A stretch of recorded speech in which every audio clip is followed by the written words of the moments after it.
Thank you. Excellencies, distinguished scholars, ladies and gentlemen, I'm pleased to join you all today at the inauguration of the International Conference on Gallipoli 2021. This is the first major commemoration of the Battle of Gallipoli to be hosted by any platform of national significance in India. Perhaps it's only appropriate that it should be done jointly by two venerable historic bodies, the United Service Institution and the Indian Council of World Affairs. Their coming together with international participation has provided an opportunity to not only reflect on the Gallipoli campaign, but also to assess India's contribution to World War I. Now, I know that the specific theme today is of Gallipoli revisited, but this is also an occasion larger issue of India's global participation and presence. The contribution of Indian soldiers fighting in the First World War as part of the victorious Allied armies has been the focus of a joint project between India's Ministry of External Affairs and the United Service Institution of India between 2014 and 2018, as Dr. Raghavan just informed you. Prime Minister Narendra Modi has taken a personal interest in this issue, speaking, in fact, about it during his official visits to Australia, France, the UK, and Israel. He had, in fact, presented a silver replica of the statue of an Indian soldier of the 14th Ferozpur Sikhs to his then host, Prime Minister Tony Abbott of Australia in November 2014. I believe that the original stands at the officers' mess of Format 1 Sikh, the linear descendant of this very unit that fought at Gallipoli. Now, 16,000 Indians were part of the Gallipoli mobilization, among the more prominent for any national group. 1 in every 10 actually perished on the battlefield, whose singularity is perhaps best captured in the words of a serving German general there. And I quote, that seldom have so many countries of the world, races and nations sent their representatives to so small a place with a praiseworthy intention of killing one another, unquote. Now, you're all aware that during World War I, over 1.3 million Indians served overseas at the cost of 74,000 casualties. Gallipoli was, of course, not the only theater where they distinguished themselves.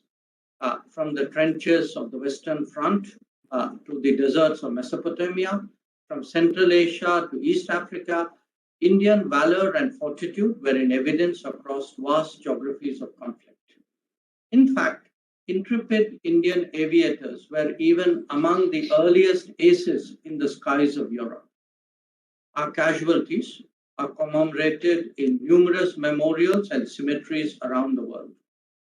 13,000 names are engraved on the stones of the India Gate that many of us pass every day in New Delhi.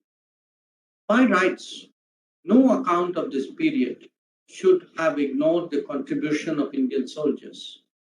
Yet, that is not how it has always been in reality. Now, it may be understandable that other powers had their own interest in depicting history to their advantage.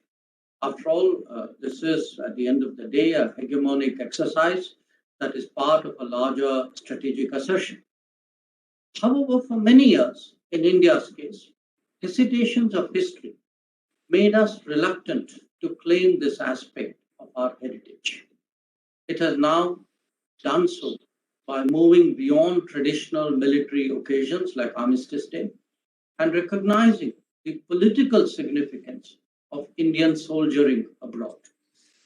Prime Minister Narendra Modi himself set an example by visiting the Neuve-Chapelle Memorial in France during his April 2015 visit and lauding Indian courage and sacrifice there.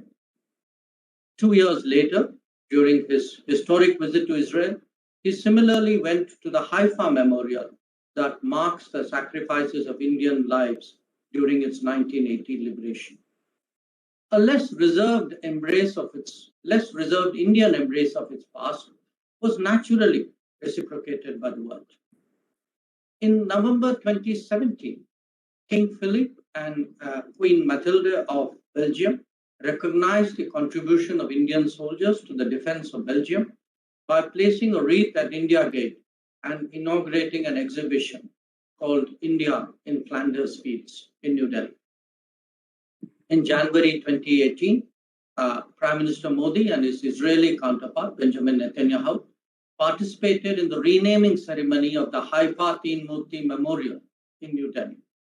In November 2018, Vice President Venkaiah Naidu inaugurated the Indian Armed Forces Memorial at Villers-Guillen in France on land donated by the French government to mark the contribution of Indian soldiers to the freedom of France during World War I. I have no doubt that we will see many more such gestures in the future.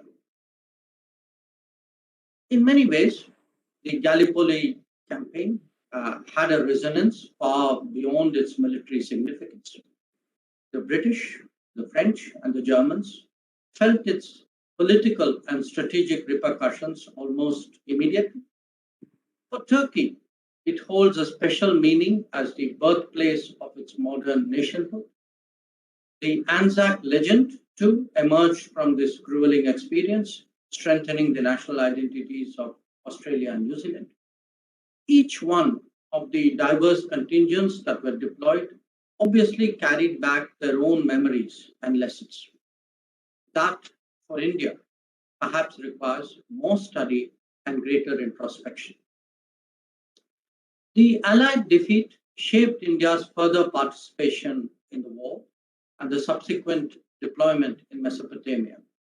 The difference that it made to the strategic outcomes has contributed to the West Asia that we know currently.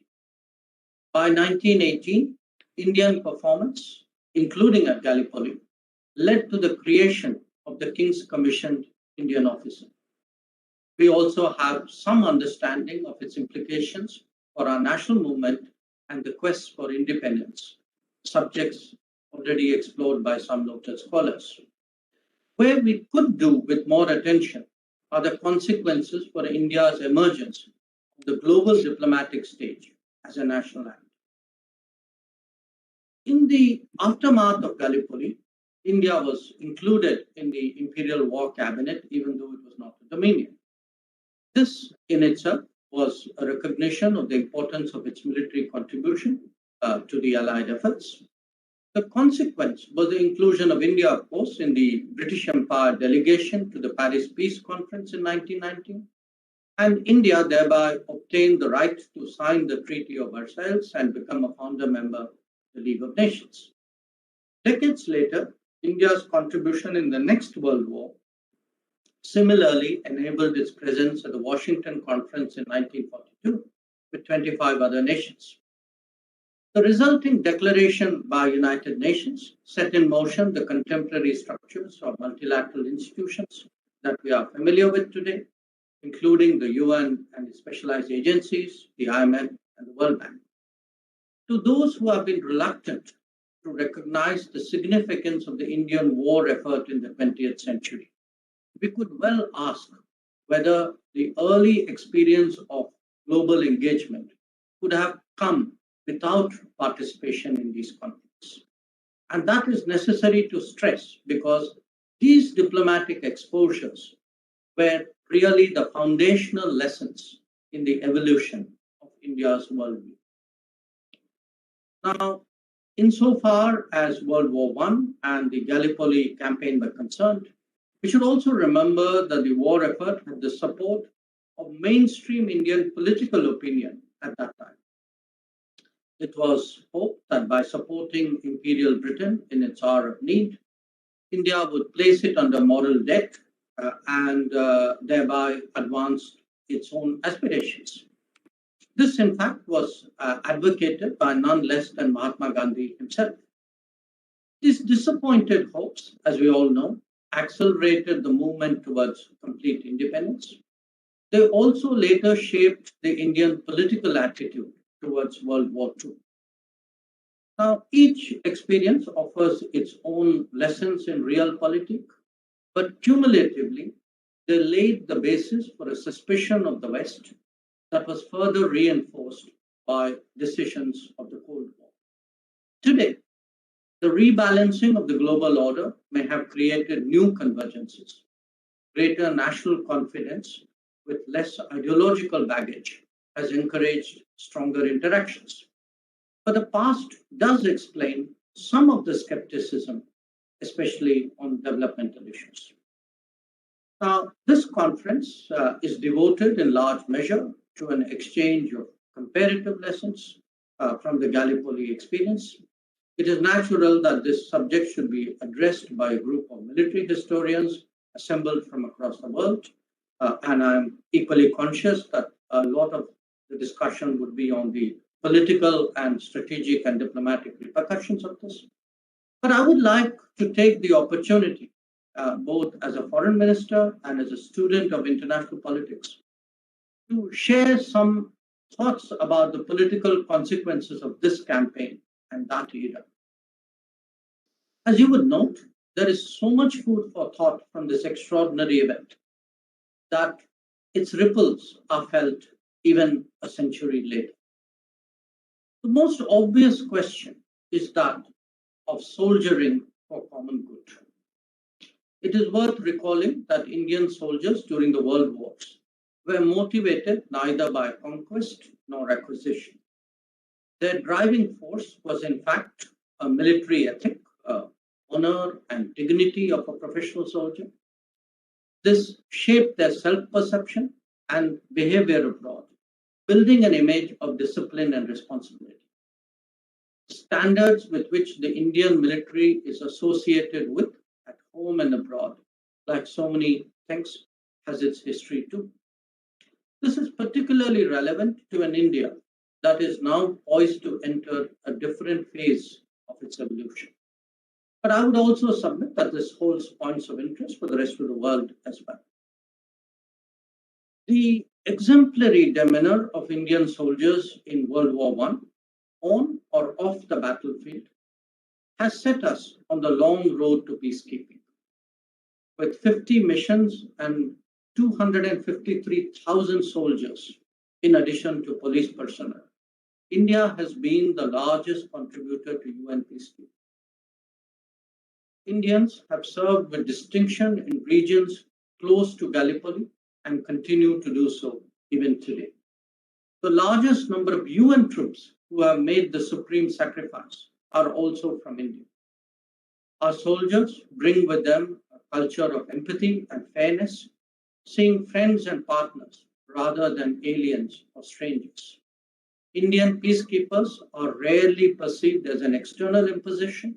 Indeed, they're easily woven into the fabric of local society. As a result, they can go beyond their assigned role to become catalysts of change. The story of the first ever all-female formed police unit for UN peacekeeping in Liberia in 2007 is noteworthy in that regard. The unit was instrumental in combating sexual and gender-based violence in that country. The inspiring presence of Indian women in uniform encouraged a process of empowerment in Liberia. So the number of women applicants, in fact, to the Liberian National Police tripled in the next 2 months.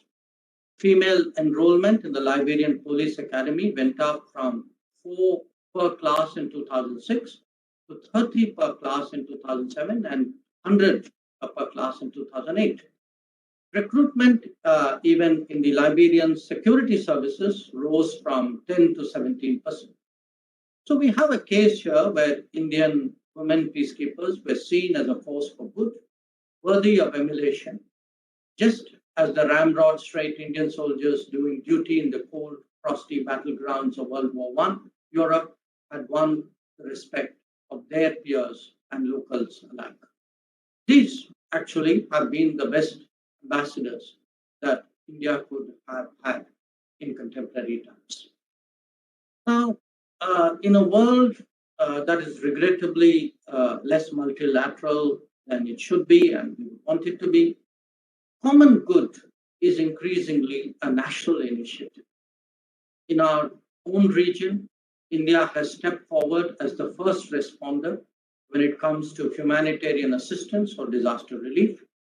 We are seeing that often, whether it is the civil war in Yemen, the earthquake in Nepal, the cyclone in Mozambique, or the mudslides in Sri Lanka. Some of the travails that the COVID-19 pandemic subjected us to were also addressed by Indian military deployments abroad. Our military medical teams contributed to stabilizing public health situations in Kuwait, Maldives, Mauritius, Madagascar, Seychelles, and Comoros in the last year. Challenges, however, are not only in the times of crisis. The global commons, for example, struggles every day with threats of maritime security. The dangers of terrorism or organized crime are ever present. Climate change is making natural disasters more frequent, and human made conflicts have not receded a century after Gallipoli. Ideally, every significant challenge should have been addressed by an agreed mechanism or regime.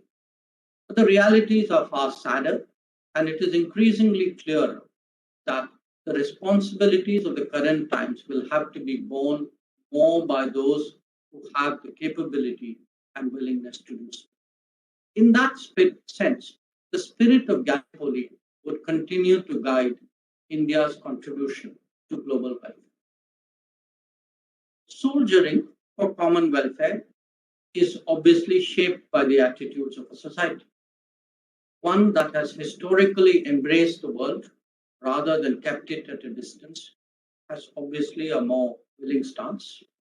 In contemporary diplomacy, that is also reflected in sincere, genuine support for multilateralism. Where that falls short, it is now expressed in plurilateral initiatives. India is today a vigorous proponent of multilateralism and an articulate advocate of its reform. Those resisting changes in the global order today justify their obduracy as adherents to the military contributions and outcomes of the last World War. But in truth, Gallipoli and other World War events underline that India was among the countries that were shortchanged in this respect. Whether it is the past or the future, there is a strong case for global decision making to be more truly representative. That Indian internationalism has in fact only become stronger with time strengthens this case. And understandably, it is expressed in dimensions beyond the military one.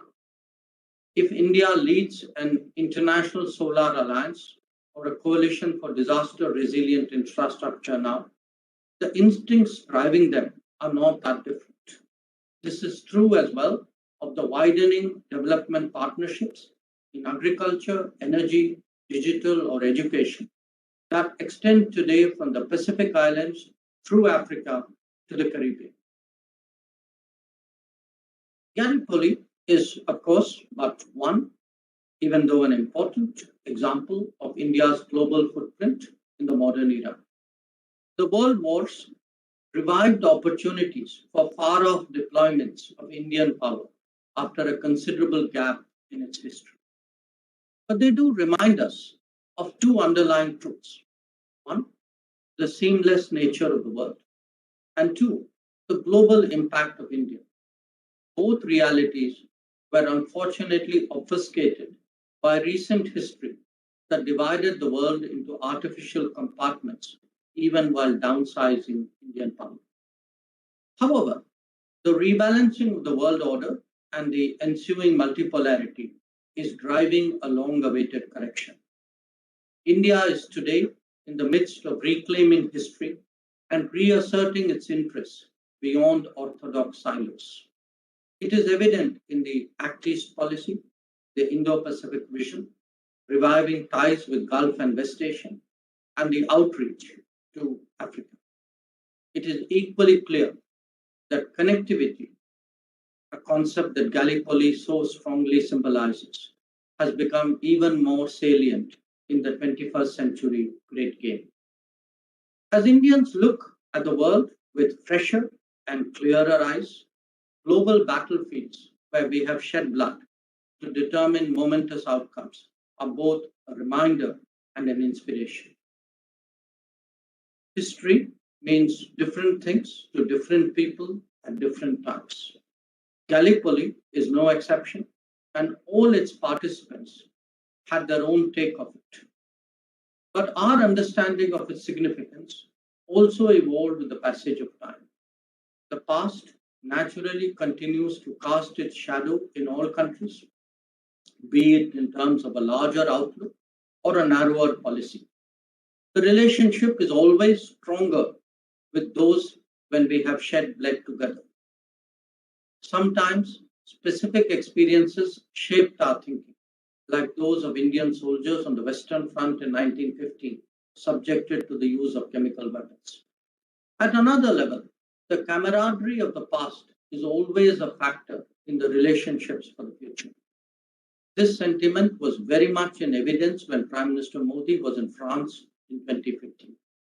As India braces for a multipolar world with new equations, these are building blocks of no small value.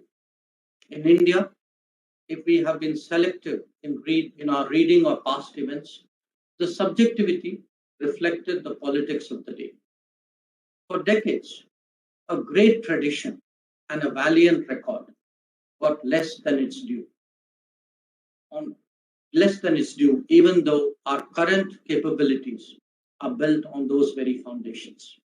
Indeed, our historical assessments were tailored to serve more contemporary and immediate objectives. As we now finally move beyond, perhaps the time is right for objectively revisiting our global contributions. A confident nation can be equally confident about its past. At the very least, it would be helpful to a society that should be preparing seriously for what awaits it. So, ladies and gentlemen, let me conclude by once again expressing my appreciation for this laudable initiative at convening an international conference on Gallipoli. It is a timely message to us that India has always been relevant to global events and must continue to think in that mode. It is a reminder, too, that our interests and influences are much broader than competitors might suggest. And most of all, it is an affirmation of the value of India as a crossroads, ideal to encourage and hold meaningful and thought-provoking conversations. Thank you for your attention. Thank you very much, Dr. Jaishankar, for your very erudite inaugural address. It's given us much food for thought and sets the tone for what I'm sure will be a fascinating conference. And it also lays the ground for what I hope will be an increasingly close cooperation between two great Indian institutions, the ICWA and the USI of India. On behalf of both these institutions and all the speakers and delegates of this conference, I'd like to once again extend a vote of thanks to you for having spared the time from your very busy schedule to inaugurate the proceedings. Thank you once again.